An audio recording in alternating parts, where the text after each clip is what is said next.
Hello, Namaskar. This is Firstpost and you're watching Vantage with me, Palki Sharma.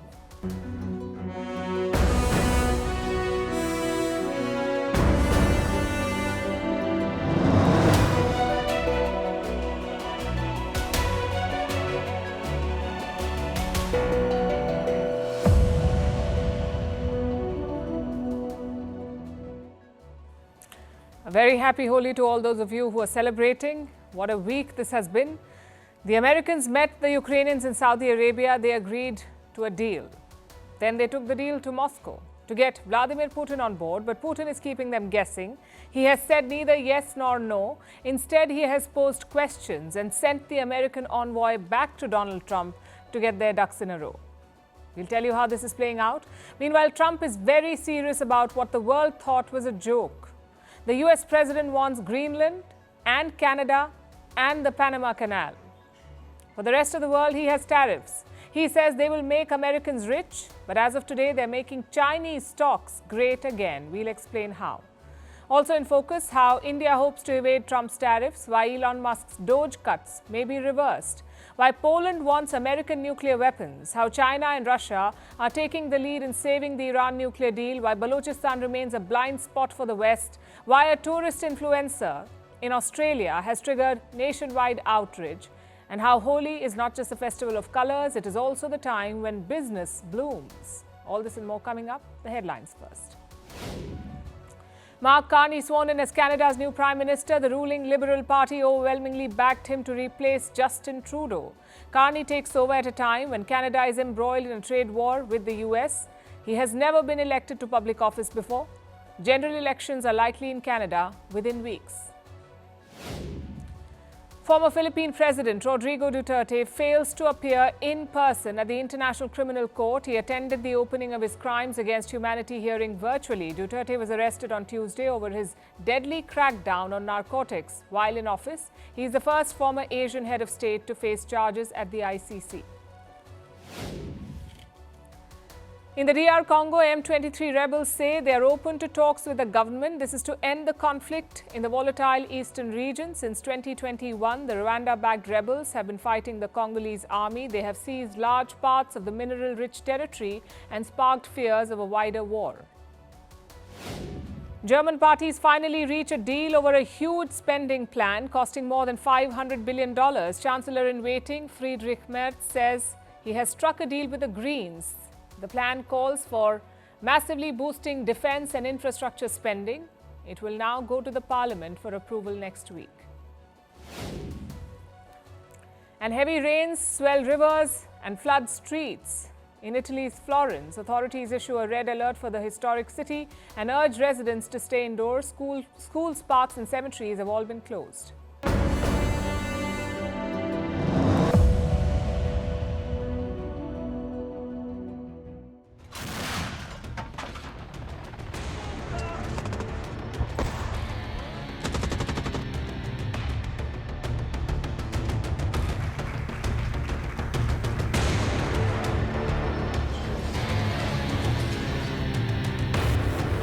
We are getting good signals outside of Russia as to where we are with Russia.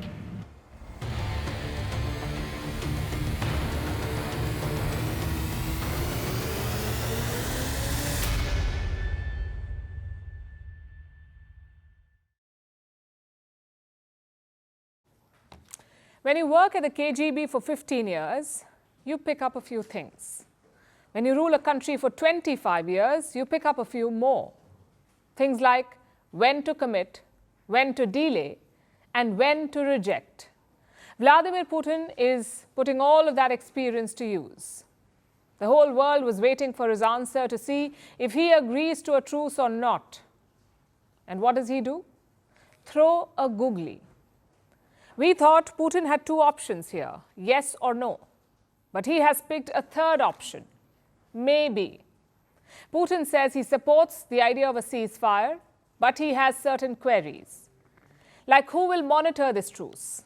And what will happen after that? He is seeking clarity from the American side. We agree with the proposals to cease hostilities, but we proceed from the fact that this cessation should be such that it would lead to long-term peace and would eliminate the original causes of this crisis. We should discuss it with our U.S. partners. Maybe we should have a call with President Trump and discuss it with him. But we support the idea itself to finish the conflict in a peaceful way. That was Thursday evening. Later that night, Putin had an important meeting with Trump's envoy Steve Witkoff. Then this morning, Witkoff boarded a flight back to Washington. He is carrying a message from Putin to Trump.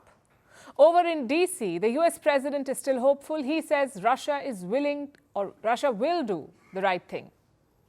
We know where we are with Ukraine, and we are getting good signals outside of Russia as to where we are with Russia. And hopefully they'll do the right thing. It's really humanity. We're talking about humanity. We're not talking about the money. Now, some of Putin's queries are genuine. Like, what will this truce be used for? Will Ukraine get more weapons in this time? And what if someone breaks the truce? Who monitors and verifies the violations? Until these questions are answered, Vladimir Putin will not accept a deal. The question is, what is his end goal? Is Russian President Putin just buying more time? Or is he genuinely seeking clarity? That is the question. Now, Ukraine says it is the former. Ukraine believes that Putin is just buying time here. President Zelensky released a statement yesterday. He says Putin cannot directly say no to Donald Trump, so he's slowly preparing the ground for a rejection. We have all now heard very predictable and highly manipulative words from Putin in response to the idea of a ceasefire at the front. He is in fact preparing a rejection at present. Putin is, of course, scared to tell President Trump directly that he wants to continue this war, that he wants to kill Ukrainians. Putin's dilemma is clear. If he says yes, he must pause the fighting soon, at a time when he is making gains on the battlefield. Last week, Russia liberated a key town in Kursk. They have retaken almost 90% of the land from Ukraine. In Kursk.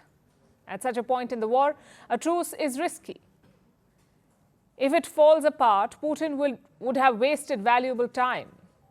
But saying no is also risky because it plays into Ukraine's hands. You see, Zelensky is betting on Putin rejecting this truce. Only then can he flip the narrative. So far, Donald Trump has been blaming Zelensky for playing hardball, for refusing to stop the fighting. But if Putin says no to this truce, then that blame would shift to Russia. Do you see the dilemma here? Perhaps that's why Putin said maybe, to buy more time to make a calculated decision. So then the question is, what happens next?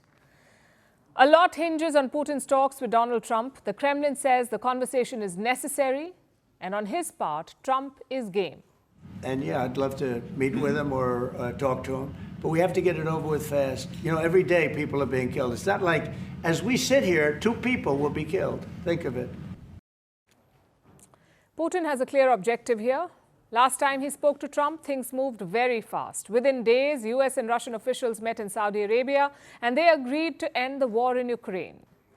So Vladimir Putin will be hoping for a repeat to sway Trump during their phone call.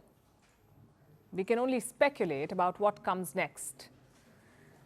But there is one thing we can say for sure, that this peace will not come easy. For starters, there are way too many players in the field. Obviously, you have got Russia and Ukraine, the 2 key parties. But beyond them, you also have Europe.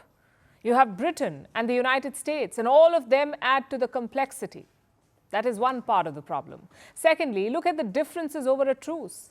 Remember, this is not a final peace deal. This is just a 30-day pause, a sort of stepping stone to a final settlement. And yet, both sides are unable to agree on it, on a 30-day pause. So how will they get a peace deal done? It looks virtually impossible right now, but we can only hope that that changes.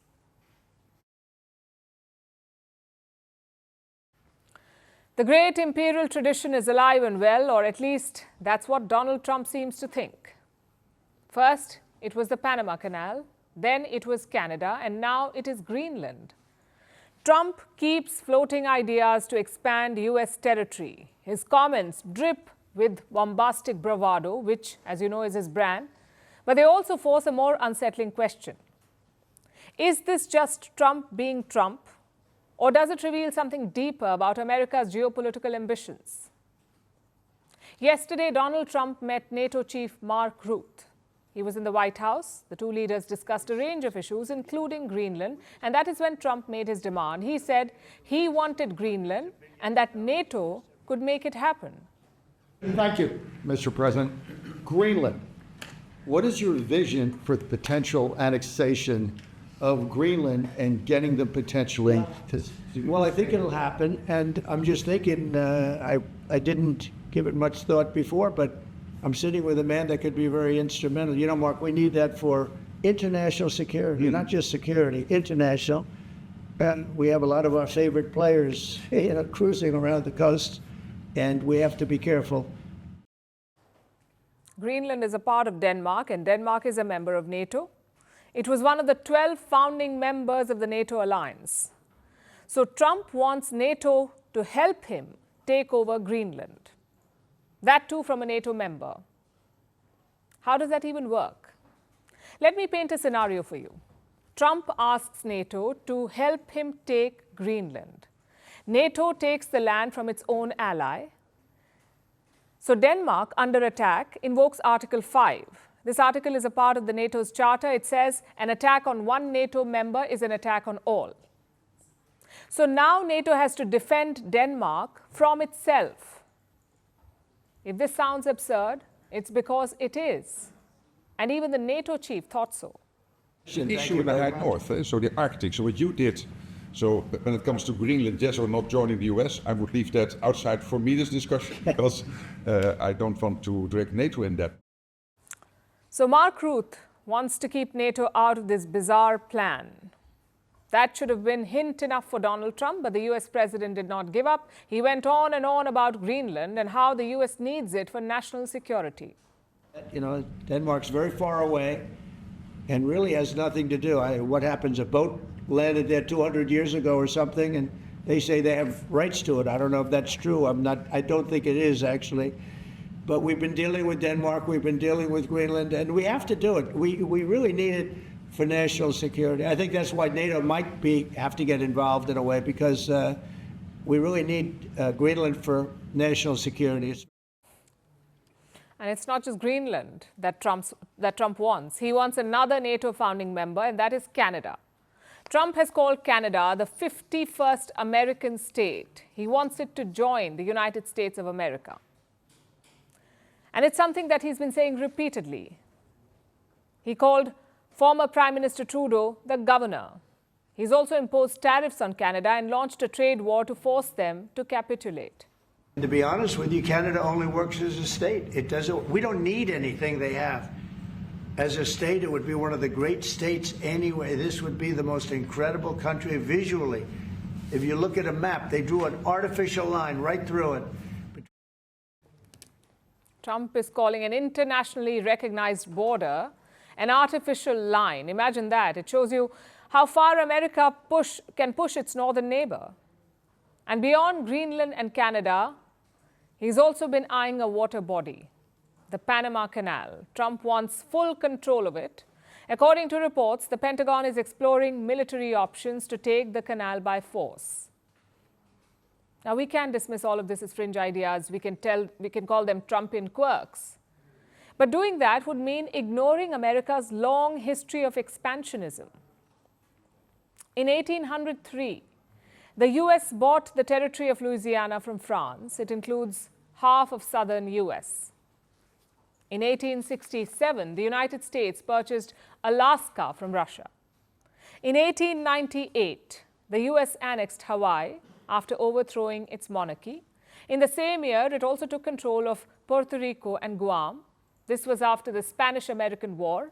Then in 1917, the US bought the Virgin Islands from Denmark. During the Cold War, Washington then extended its influence across Latin America. It backed regime changes in countries like Guatemala and Chile.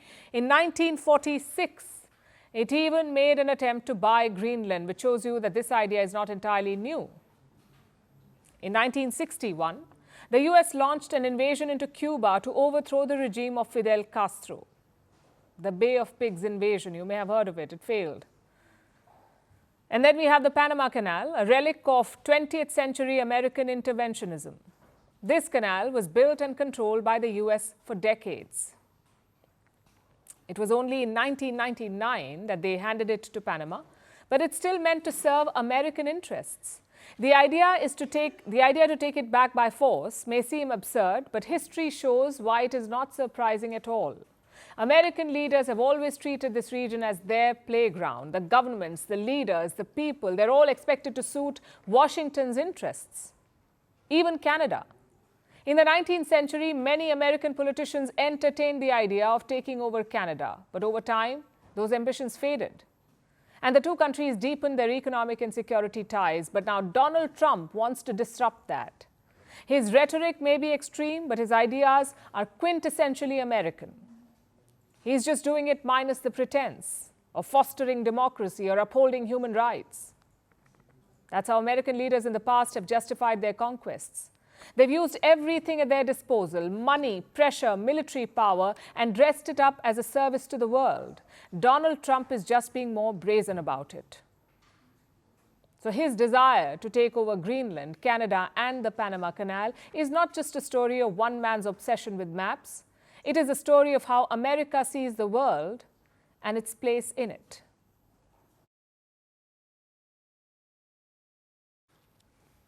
So Trump wants to take Greenland and Canada. He also wants to make Americans rich again. How? Well, his chosen weapons are tariffs. He claims tariffs will bring wealth back to the US.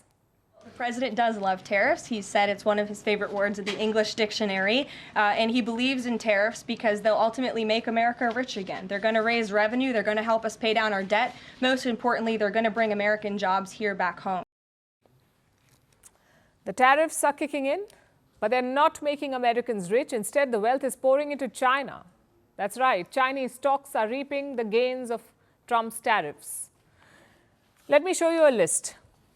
Alibaba is up by almost 70% since January this year, 70%. Then we have Tencent, the maker of the WeChat app. A few years back, Tencent was a target of Chinese regulators. It faced a crackdown, but now Tencent shares are surging. Last month, Tencent co-founder Pony Ma briefly became China's richest man. His net worth crossed $56 billion. This was driven by gains in Tencent stocks. Of course, Alibaba and Tencent are among China's biggest companies, but they are not the only ones benefiting. This rally is lifting stocks across the board. Consider the Hang Seng Index. Several major Chinese companies are listed there. Since Trump's swearing in, this index has gone up by 17%. Chinese tech companies are up by 29%. Contrast this with the S&P 500. That's the index of the top 500 American companies. After Trump took over, the S&P 500 has fallen by 9%. That's a $4 trillion loss, all thanks to Donald Trump's tariffs and his repeated U-turns, which have made the US markets quite volatile. In comparison, Chinese stocks are rising. They are nearing a 3-month high. And you could say that they were well positioned to gain. You see, in the last 5 years, Chinese markets have struggled. First, the pandemic triggered a stock market crash. Then there were repeated government crackdowns. And then China's economic slowdown dealt another blow. So many companies in China were trading at a discount, as much as 30% below the 2021 prices. You could get those stocks for cheap. And this drove investors towards them. They left markets in the US and in India. And we've been telling you about what's happening in India. In recent months, several foreign investors have sold their Indian equities. They took their money to China. They bought Chinese stocks for cheap. And it's hard to put a number to this, to quantify the shift. But investors have been talking about shifting their money to China. They're bullish on Chinese equities. This was the background.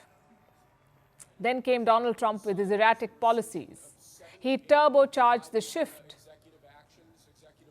These policies have made Chinese equities more attractive. This shift has hurt India, of course, but it's hurting American companies more. On Monday alone, US stocks lost $1.7 trillion in value. That was the loss in one day, $1.7 trillion, and it was triggered by President Donald Trump. He was asked about the possibility of recession in the US, and he refused to rule it out. He said the US faces a period of transition. Those were his words. And that sent the markets tumbling.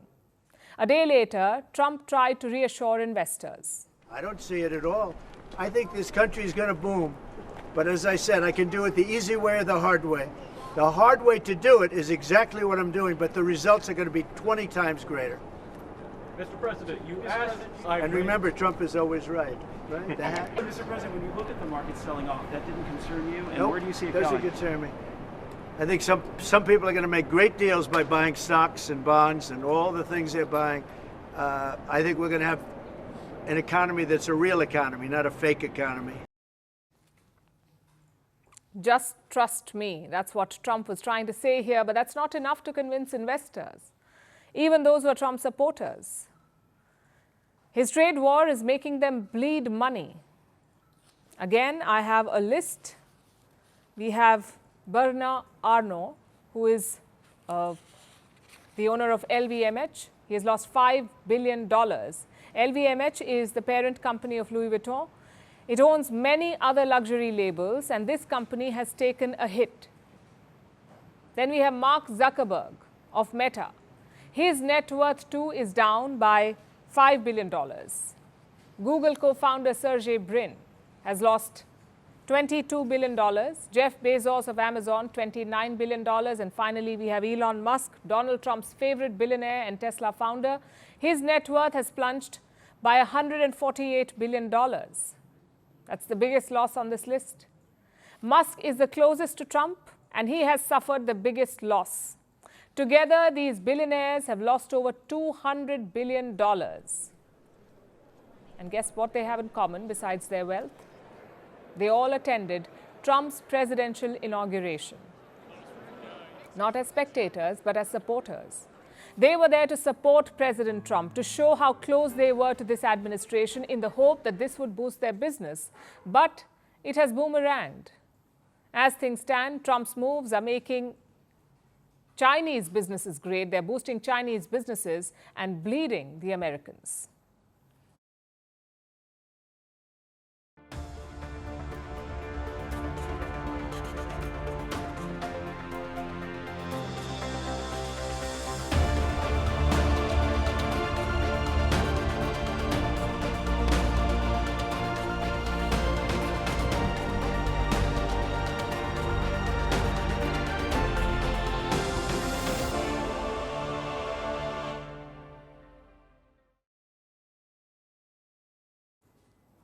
April 2nd, that's the deadline that India is looking at.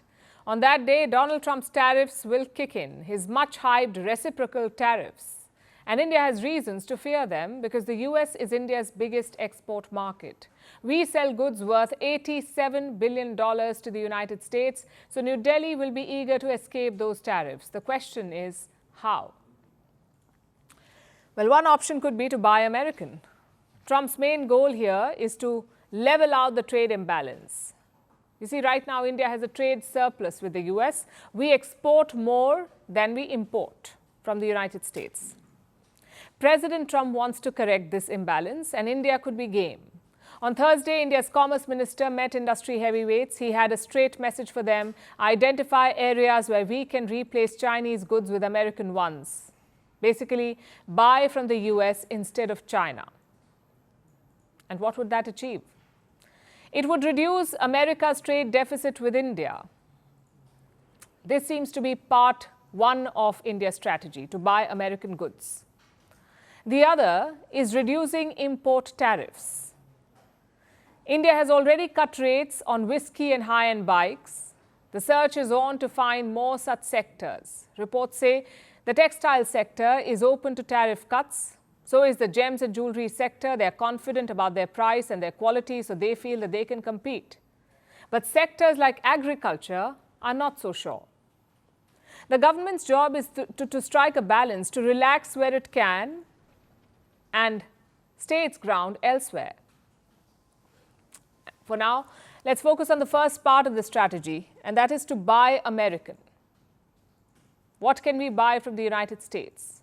And will it be enough to appease Donald Trump? When Prime Minister Modi visited Washington last month, two sectors stood out: energy and defense. The US has large reserves of natural gas. It is also the biggest arms producer in the world. So pretty easy to buy both those things, weapons and gas. But what else? India's main imports from China are electronics and machinery. But these are also America's top imports from China. They themselves are buying from China. We're talking about things like smartphones and laptops. So it will be hard to replace those. Another sector is pharma ingredients. China makes up almost 43% of India's pharma imports, but the US is also a key player, so technically you can substitute them. The problem here is not finding products or replacing the supplier. The problem here is cost. Chinese goods tend to be cheaper. The labor cost, the shipping cost, all of it is lower than in the US. So it's a question of how feasible this plan is. Which brings us to the second question. Will it even work? If we start buying more from America, will it appease Trump? Well, it depends on how much you buy. Let me take you back to Trump's first trade war, the one that he launched against China. This was in 2020. Both sides took a step towards ending the trade war, and China agreed to buy $200 billion of extra goods from the US. $200 billion. The idea was to appease Donald Trump. But guess how much they actually bought? None of it. So basically, China made a promise to appease Trump, and Trump agreed to climb down, but China actually bought nothing extra. What does that tell you? If you make concessions, even symbolic ones, you can do business. The good news is India is being proactive. Last week, Commerce Minister Piyush Goyal visited the US. He held talks with Trump's top trade envoy. The trip was unannounced and sudden, and not even a statement afterwards. But today, Minister Goyal posted an update. A full week later, he has confirmed that he had talks in Washington. He also said that the approach would be India first. And that's the challenge for the government of India, to strike that balance between opening up and protecting domestic players. Let's see how the talks unfold.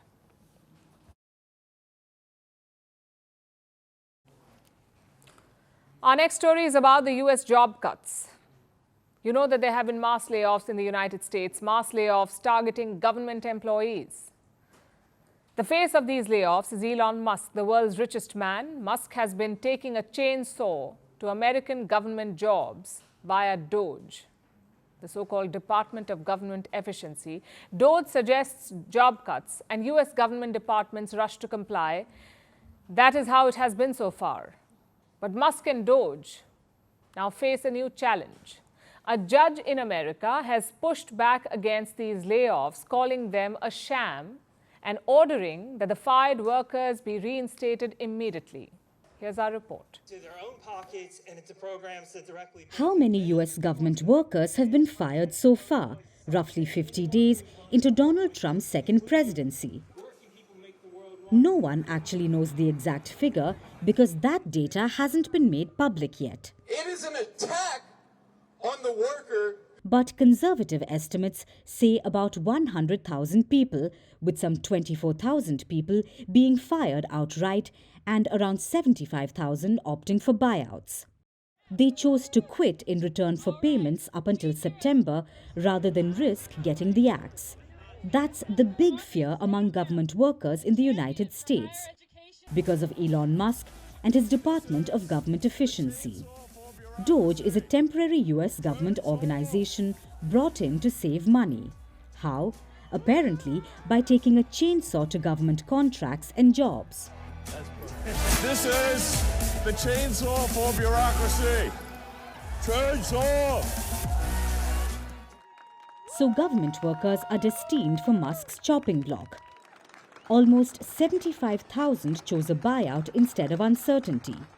But the 24,000 people who were fired didn't get this choice. They were probationary workers, people who had held their jobs for less than a year. This meant they didn't have the same level of job protections that other US federal workers enjoy.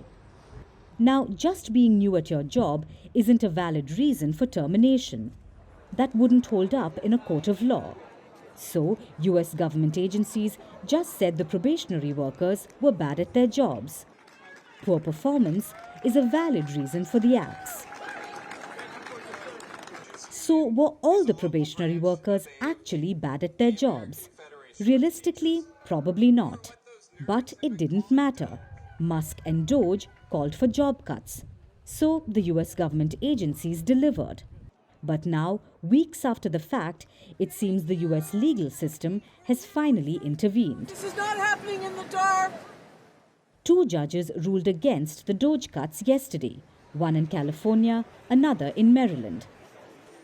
The California judge said, and I quote, "It's a sad day when our government would fire a good employee and say it's for performance when they know good and well that's a lie. It was a sham in order to avoid statutory requirements." The Maryland judge shared the same view. He said, "The sheer number of employees that were terminated in a matter of days belies any argument that these terminations were due to the employee's individual unsatisfactory performance or conduct." Both judges have ordered a halt to mass layoffs, and they have ordered the reinstatement of fired government employees. But the matter is far from closed. For one thing, the US government will appeal these orders. The case will go through the courts. So who knows if and when anything will change. Meanwhile, more layoffs are on the cards, this time for more tenured federal workers. Trump had ordered US government agencies to come up with a hit list. The deadline was yesterday.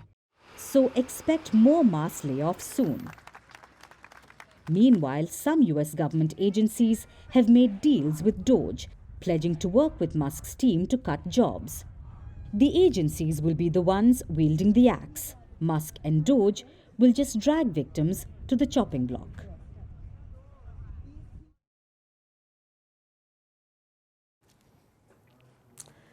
It was a historic moment in 2015, a landmark in international diplomacy. The world watched as leaders came together to sign the JCPOA, the Joint Comprehensive Plan of Action, better known as the Iran nuclear deal.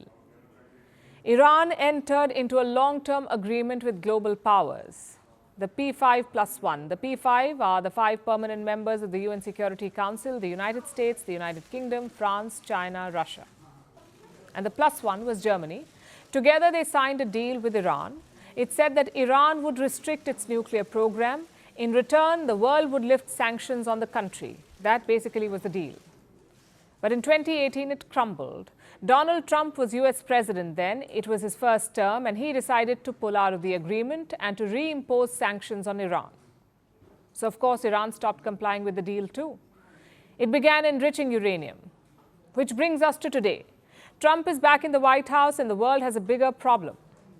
The Iran nuclear deal doesn't have a single expiration date, but it does have what they call sunset clauses.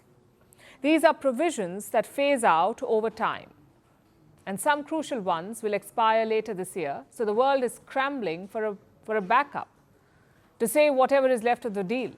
And leading this diplomatic mission are Russia and China. They had a meeting today. Basically, Beijing hosted diplomats from Iran and Russia to discuss the same nuclear deal. Peace can still be achieved and should not be given up easily. Unilateral sanctions will only exacerbate conflicts. Dialogue and negotiation are the only choices. Iran is receiving huge inspections from the IAEA, and our nuclear program has never been diverted to non-peaceful purposes. But unfortunately, some countries trying to create an unnecessary crisis in this regard. The talks ended with a single message, a message to the United States: end the sanctions and return to the talking table. But will Donald Trump do that? On Wednesday, the US sent a letter to Tehran. This was via the United Arab Emirates. The letter was from Donald Trump for the Iranian Supreme Leader Ayatollah Khamenei.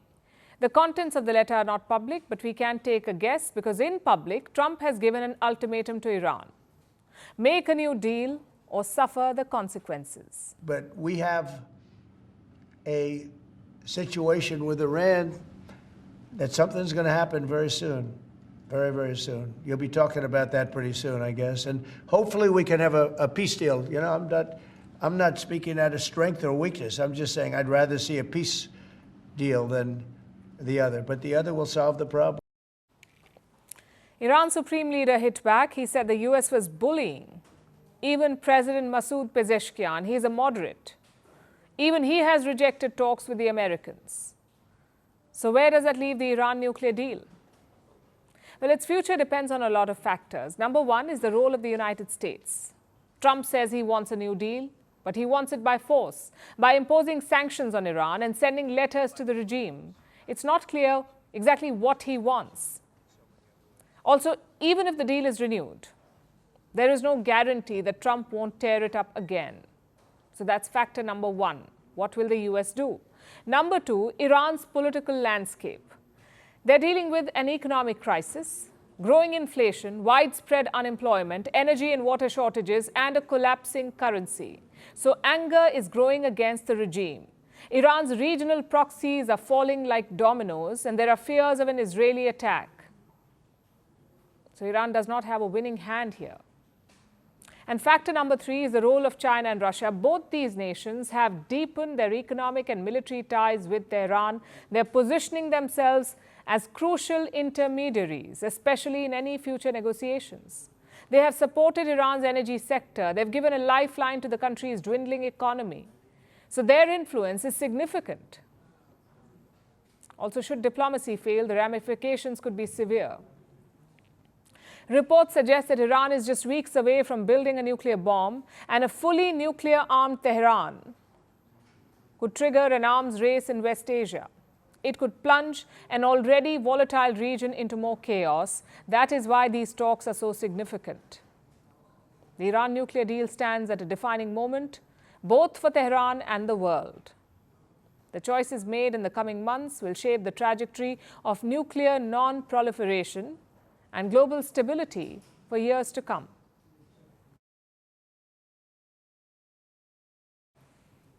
Staying on the topic of nuclear weapons, our next story is about Poland.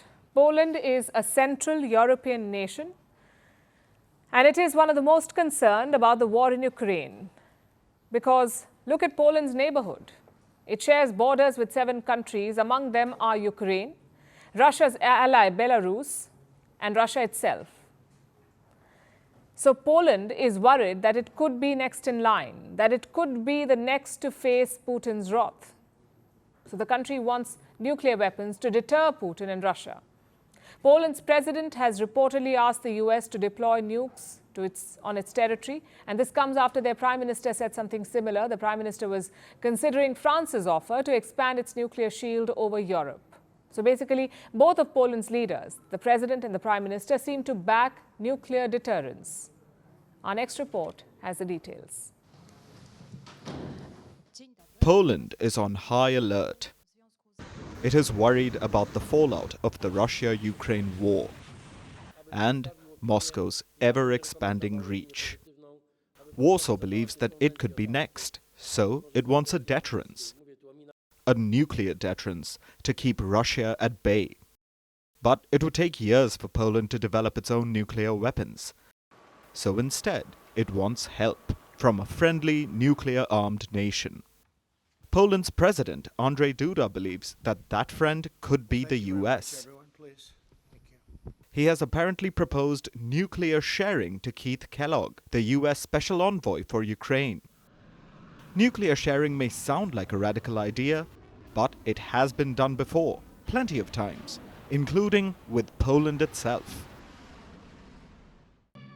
Poland was once a communist nation, a part of the so-called Eastern Bloc. During the Cold War, the Soviet Union deployed nuclear weapons in Polish territory. But all that changed in the late 1980s, when Warsaw rejected communism. The nukes left Poland. The country eventually joined NATO in 1999. This meant the Western Alliance moved into the former Soviet Union's sphere of influence. But NATO's nukes did not. The US has deployed its nuclear weapons all over the world. during the Cold War, it often did so in secret. It sent nukes to places like Japan and Greenland. The nuclear sharing didn't stop after the Cold War ended, but it did get restricted. The US reportedly has nukes in just a few European nations today: Belgium, the Netherlands, Italy, Germany, and Turkey.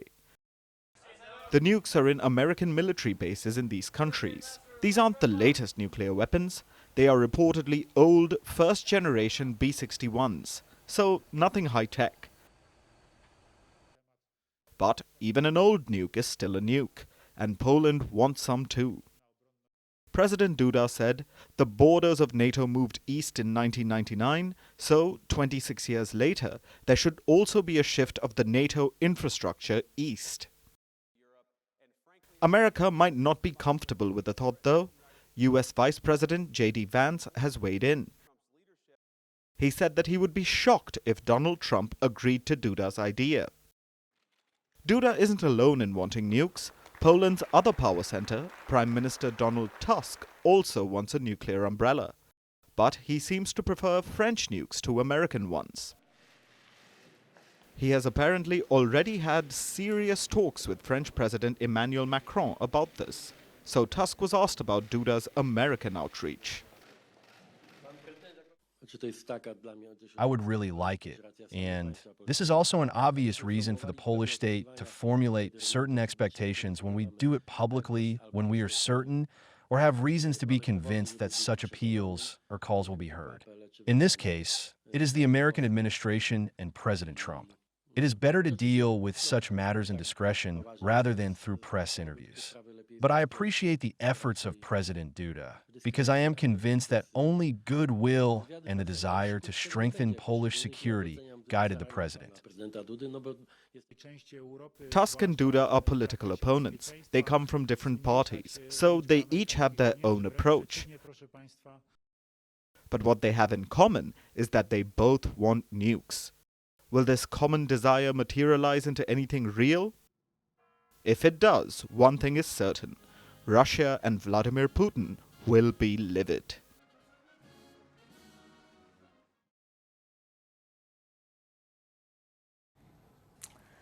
Let's turn to Pakistan now, which is still mourning the victims of the Balochistan train attack. At least the people are. The government and the army are busy elsewhere, busy blaming India.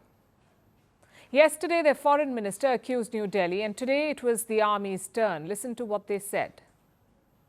We must understand that in this terrorist incident in Balochistan and others before, the main sponsor is your eastern neighbor. The claims are escalating fast. At first, Pakistan only blamed India in vague terms. They did not link India to the train attack, but the army has stepped it up. They say India was the main sponsor behind this week's attack, that Indian weapons were used. How about that? Next thing you know, they'll say the attackers were Indian citizens too. New Delhi has hit back at these claims. Let me quote from what the Foreign Ministry in India has said. The whole world knows where the epicenter of global terrorism lies. Pakistan should look inwards instead of pointing fingers and shifting the blame for its own internal problems and failures onto others. Basically, don't blame us. You are the epicenter of terrorism. Pakistan is doing everything it can to deflect the blame. Their number one goal is to avoid accountability. Consider the issue of intel failure. Dozens of insurgents planned and carried out such an elaborate attack. They took an entire train hostage with more than 400 people on board. Yet Pakistan spies did not have a clue. What was the famous inter-services intelligence up to? Perhaps babysitting Imran Khan in jail. Jokes aside, it is a total intel failure. Today, the army officials were asked about it. Listen to their response, the Pakistani army's response on their intelligence. I don't agree with the term intelligence failure because behind this are thousands of intelligence successes you don't hear about. The incidents that never happened because our intelligence detected and neutralized them. That's like a Joe Biden bite. Makes absolutely no sense. Even one mistake is an intelligence failure. Your successes do not negate that. But then again, this is Pakistan. They may use this attack as an opportunity, a chance to crack down harder on Baloch groups. Prime Minister Shehbaz Sharif gave an ominous warning yesterday. He is promising the army whatever they need. मैंने कल शहबाज सलाह को कही थी, आज मैं पूरी कौम को ये कहना चाहता हूं कि बाखुदा जितने वसाइल इनको चाहिए, जितने वसाइल को चाहिए, मैं इंशाल्लाह मुहैया करूंगा। किसी सूबे से भी मैं अब तकाजा नहीं करूंगा इंशाल्लाह। अगर पाकिस्तान है तो हम सब हैं। We are all because of Pakistan. In other words, a crackdown is looming, and guess what? No one will talk about it because the world has a Balochistan blind spot. No Western media outrage, no American lectures, and no heartfelt United Nations resolutions. The question is, why? There are more than enough people to tell the story. Tens of thousands of Balochis live outside Pakistan. Many of them are activists and dissidents, yet no one wants to tell their story. Not even when they die mysteriously in foreign shores. Consider what happened in 2020. A Baloch activist, Karima Baloch, was killed in Canada. Her family alleged a Pakistani hand, but Canada did not believe them. A few months before that, another Baloch dissident was found dead, this time in Sweden. Once again, no suspicion on Pakistan. What explains this blind spot? A big reason is US support. You see, after 9/11, when the US invaded Afghanistan, they needed air bases in the region, and one such base was in Balochistan, the Shamsi airfield. From 2001 to 2011, the US operated this base. They flew killer drones out of Shamsi. Another key air base is Samungli in Quetta. This is operated by Pakistan's Air Force, but the Americans also used it after 9/11. Reports say the US can still use it as and when needed. That's the agreement they have. So Balochistan remains militarily important for the United States of America, and not just against Afghanistan, but also against Iran. Let me pull up the map for you. Iran and Balochistan share a very long border. It is almost 1,000 kilometers long. So you can use Balochistan to contain Iran too, and the Americans have been doing it. And we are not the ones saying it. A former Pakistani army chief admitted this in 2006. He said the US wants to use Balochistan to surround Iran. Perhaps this explains the Western blind spot, a classic case of strategic convenience, so much for America's free world propaganda.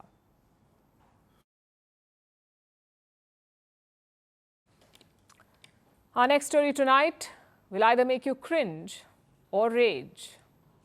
We are talking about a US influencer who recently visited Australia. She snatched a baby wombat from the roadside. Wombats are short-legged animals native to Australia. So this woman grabbed the joey and held it up for the camera. While the baby squealed, its distressed mother ran after it. This moving incident has stirred a firestorm of criticism in Australia, including deportation calls and a rebuke from the Prime Minister himself. Our next report tells you more. Australia has come together united in their disdain and anger against a common villain, an outdoor enthusiast and hunter. This is Sam Jones, an influencer from the United States. And this week, she has stirred a firestorm of criticism after going viral for all the wrong reasons.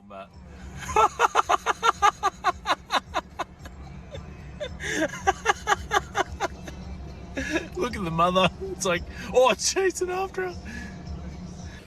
During a trip to Australia, the woman snatched a baby wombat.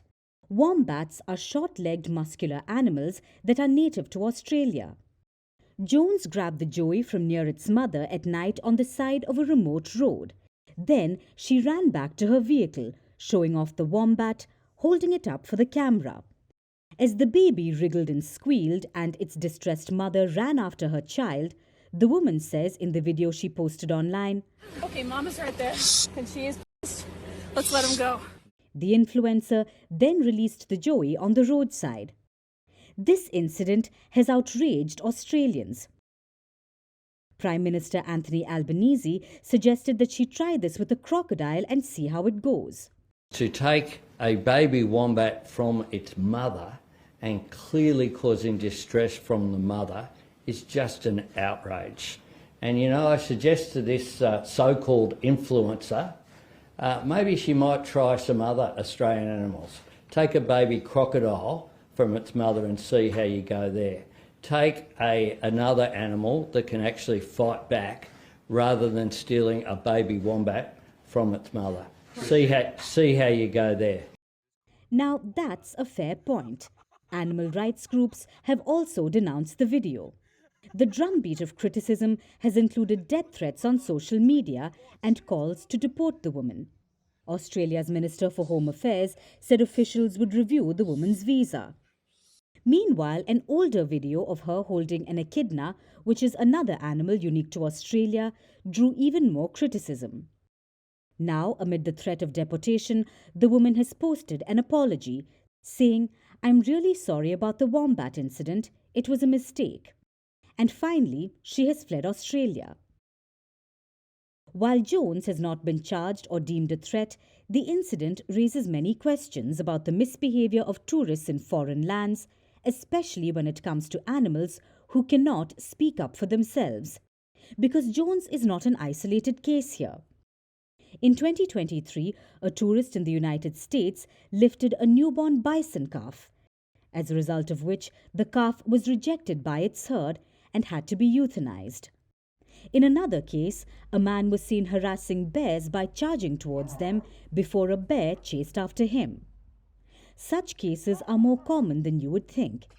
And when tourists don't act responsibly, it may get them some short-lived fame, but it can cause permanent distress to animals and give travel a bad name.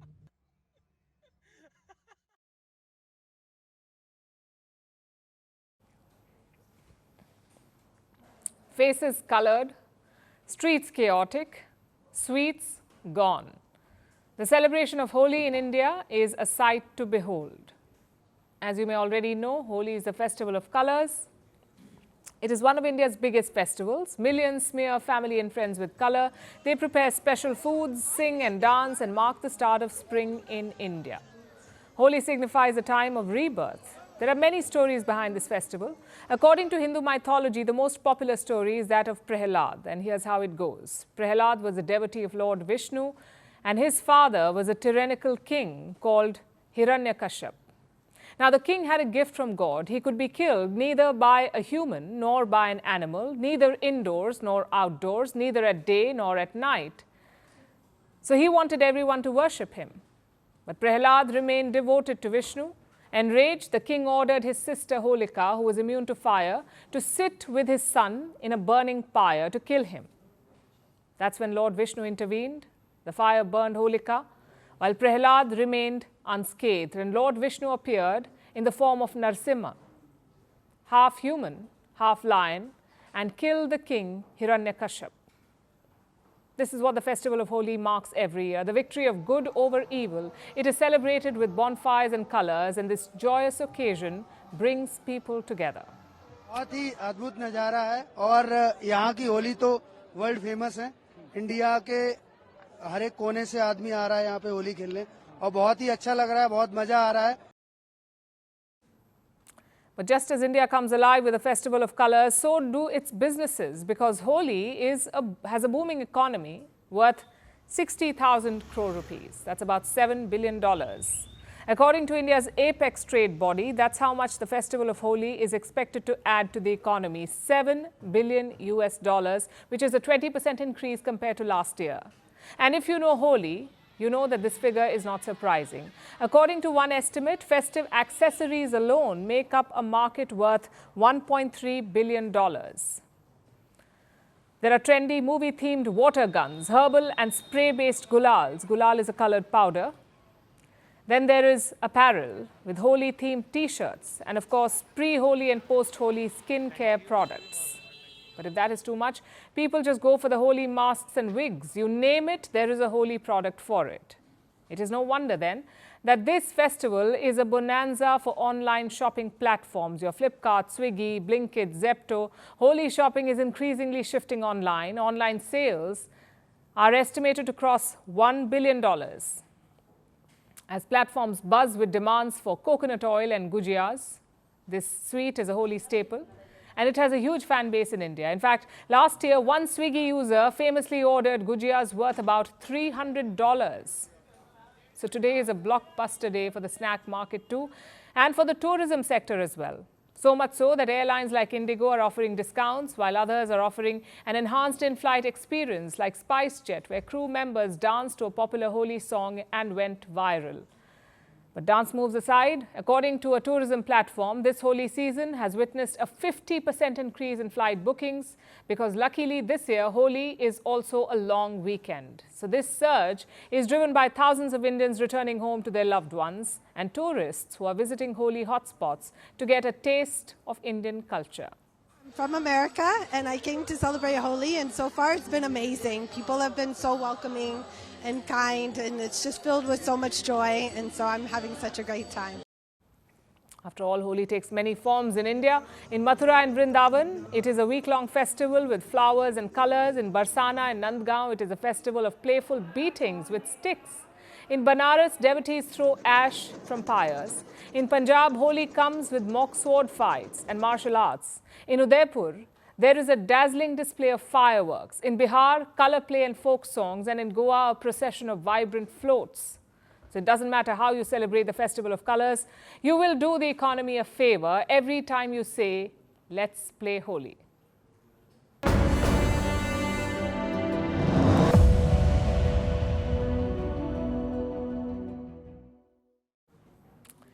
So the Festival of Colors is here, and it is the annual reminder that no matter how much oil you apply, you will probably be stained purple for the next few days. Playing Holi is an art after all. If you're still recognizable after 10 minutes, you clearly are doing it wrong. The festival has undergone a lot of transformation in the last decade, from wearing your worst t-shirt to play to now curating a color-coded, Instagram-approved Holi look. But one thing remains constant. The 3-hour post-Holi shower, when you scrub your skin so hard, you question your own existence, and the internet loves it.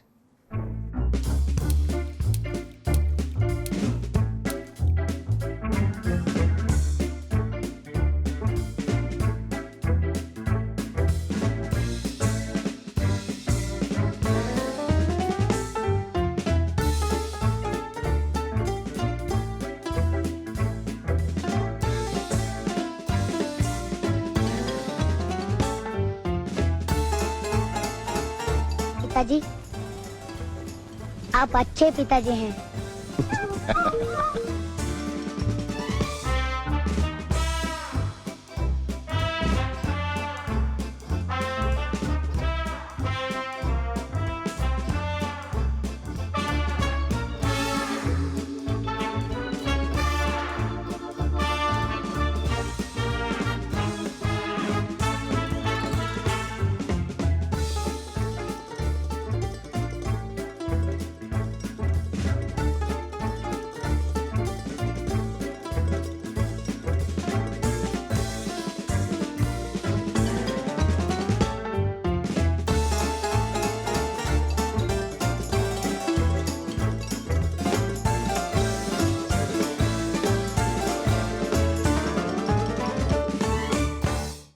And some news before we wrap up. India's premier global summit, the Raisina Dialogue, will start next week, and Firstpost is collaborating with the organizers to bring you the Ideas Pod.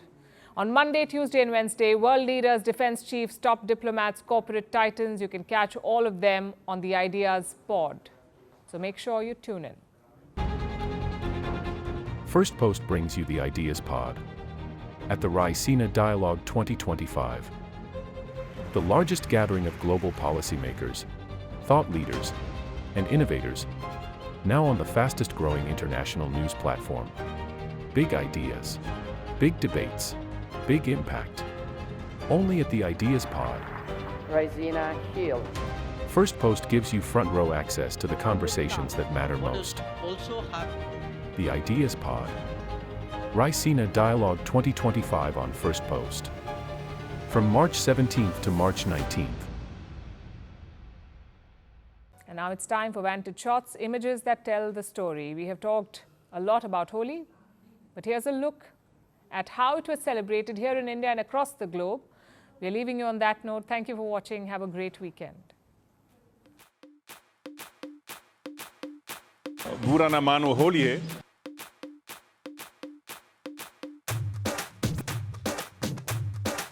आप सभी को होली की ढेर सारी शुभकामनाएं। ये रंगों का त्योहार आपके जीवन में रंग और उमंग लाए। Happy Holi to everyone.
Firstpost brings you the Ideas Pod at the Raisina Dialogue 2025, the largest gathering of global policymakers, thought leaders, and innovators, now on the fastest growing international news platform.